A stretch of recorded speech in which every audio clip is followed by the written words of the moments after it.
A linguagem de programação usada por Deus para criar foi a palavra, ou, em outros termos, o verbo. Observe os comandos usados no início da criação citados na Bíblia. São termos como haja, ajuntem-se, deixem, produzam, sejam.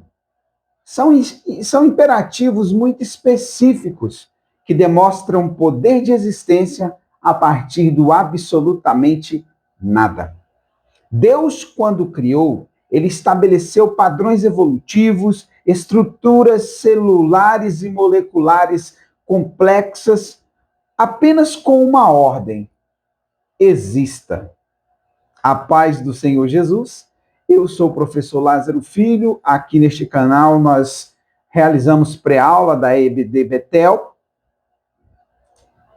E o intuito aqui é fornecer a você, aluno da melhor escola do Brasil, inclusive, um panorama mais abrangente sobre cada tema e, para os nossos queridos professores, alguns subsídios que você poderá puxar aí para enriquecer a sua aula sem sair do foco da lição. Então, chama o kit de manto aí, se inscreva no canal, ative o sininho das notificações, dê um like abençoado aí e compartilhe, faça aí alguma coisa para ajudar na divulgação desse conteúdo. Essa lição é a quarta lição do segundo trimestre da editora Betel, e ela traz como tema o poder das palavras, pedras que edificam e não ferem.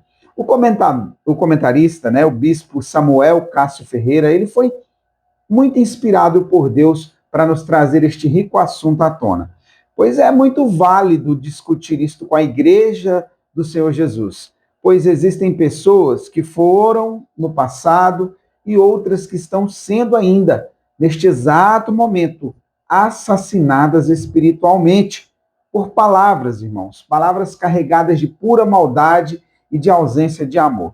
Eu conheço testemunhos de pessoas que foram feridas mortalmente por palavras e nunca mais conseguiram se levantar. Filhos, irmãos, que nunca tiveram a chance de se curar de linhas de comando, de linhas de maldições, maldições que foram proferidas por seus pais, por pessoas na sua infância e que nunca mais conseguiram se recuperar. Casais que condenaram as suas famílias à ruína através de palavras mortais que não voltam mais. Líderes que falharam na comunicação e nunca fizeram mais do que arranhar a superfície e nunca conseguir sair do zero. Alguém uma vez disse que flecha atirada e palavra dita não voltam atrás. Tiago, no capítulo 3 da sua epístola, no versículo 5, ele diz que a língua é um pequeno membro, mas que se gloria de grandes coisas, e ainda alerta que apenas uma pequena faísca pode incendiar um grande bosque. Davi, ele não sucumbiu diante das palavras de Eliabe, que inclusive tinham a intenção de destruir ele por dentro. Os termos utilizados por Eliabe acusam Davi de algo que a gente percebe ao longo de sua história que não era verdade, mas naquele momento tinha a única intenção de destruir ele por dentro e fazer ele retroceder. Mas as palavras de Davi, por outro lado, elas foram suficientes para convencer Saul, através dos seus testemunhos, através da sua história, falando a respeito do urso, do leão, e convenceu Saul. No entanto, as palavras de Nabal, lá muitos anos depois, elas chegaram como flechas inflamadas diante dos ouvidos de Davi. E tomaram Davi de um ímpeto tão grande que ele saiu armado contra toda a família de Nabal, contra toda a sua casa.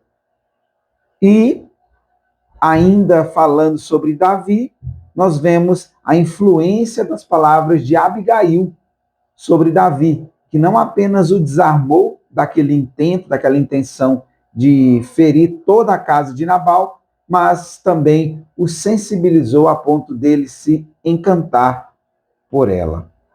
O discurso inspirado do apóstolo Pedro naquele dia levou à conversão quase 3.000 pecadores, que agora estavam arrependidos de seus pecados.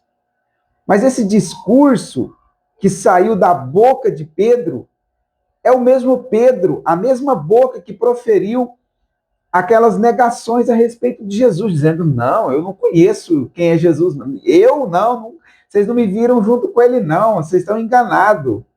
A mesma boca que proferiu essas negações agora prega a palavra do Senhor Jesus e quase 3.000 pessoas se rendem aos pés do Mestre. Agora, retomando aquela ideia lá da criação que nós falamos no início do vídeo, e seguindo o mesmo padrão, por uma lógica definida como identidade, nós herdamos do nosso Criador o poder de exercer influência através de nossas palavras. Agora podemos usá-las tanto para o bem quanto para o mal. Mas junto com o poder da palavra, herdamos também uma habilidade, uma capacidade de absorver ou então de recusar os comandos usados contra nós. Então, dessa forma, nós criamos dentro de nossa mente um campo de batalha, onde o destino de cada indivíduo é definido não a partir de parâmetros quaisquer, mas são definidos a partir do julgamento de cada palavra que é dita ou de cada palavra que é ouvida. Essa mente, esse campo de batalha que acontece dentro da nossa mente, processa tudo isso e julga de acordo com o que nós falamos ou com o que nós ouvimos. Se nós observarmos um pouco, irmãos, é como se as palavras tivessem basicamente um espaço de armazenamento, um espaço onde elas podem levar bagagem. Bagagens como inspiração, esperança, respeito, muitas outras coisas boas. Só que esse mesmo espaço que existe dentro das palavras, eles podem estar carregados também de coisas ruins, como angústia, ressentimento, invejas, linhas de comando e outras coisas até piores, talvez, do que essas.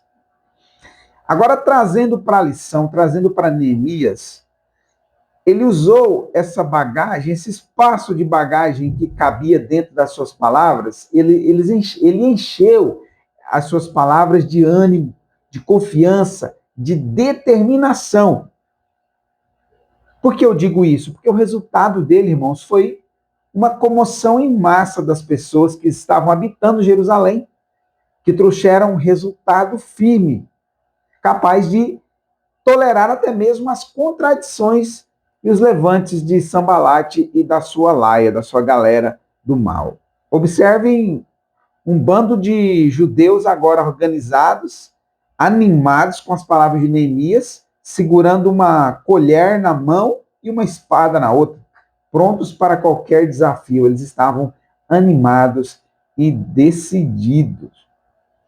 Agora, irmãos, tem uma outra arma no campo das palavras que tem destruído grandes reputações e até mesmo nações inteiras têm ruído diante dessa arma terrível.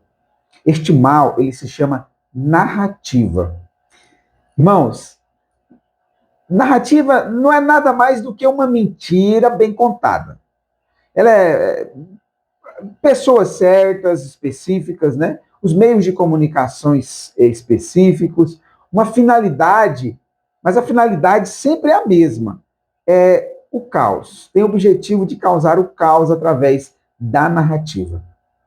Precisamos estar atentos, precisamos nos preocupar com isso. Isso tem assolado a vida de pessoas. Pessoas acusam as outras das coisas que elas são. E aí elas criam uma narrativa.